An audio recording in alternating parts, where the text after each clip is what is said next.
السلام علیکم ورحمۃ اللہ وبرکاتہ۔ کیا آپ نے کبھی گاؤں کے کھیتوں میں ہل چلاتے ہوئے ٹریکٹر کو دیکھا ہے؟ اس پر اونچی آواز میں بجتے ہوئے گانے سنے ہیں؟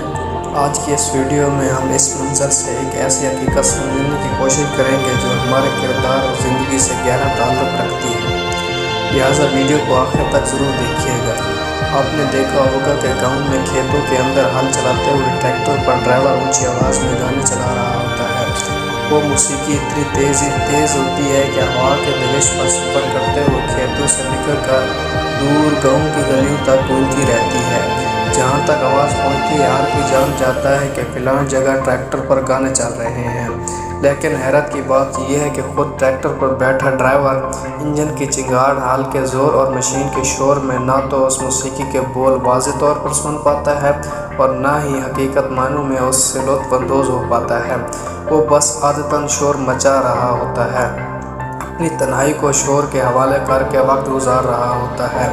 بالآخر کوئی راہگیر یا سر پر کٹڑی اٹھائے کوئی کسان اسے روک کر کہتا ہے، بھائی گاؤں کے مینار والی مسجد سے اذان کی آواز آ رہی ہے تو آپ گانے بند کر دو۔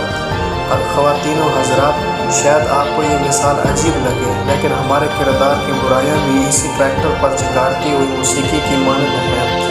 ہمیں خود ان کا احساس نہیں ہوتا، ہمیں لگتا ہے کہ سب ٹھیک ہے، ہم تو بس معمول کے مطابق زندگی گزار رہے ہیں، مگر ارد گرد کے لوگ ہماری آواز، ہمارا لہجہ، ہمارا رویہ، ہماری کمزوریاں سب کچھ بخوبی دیکھ اور سن رہے ہوتے ہیں۔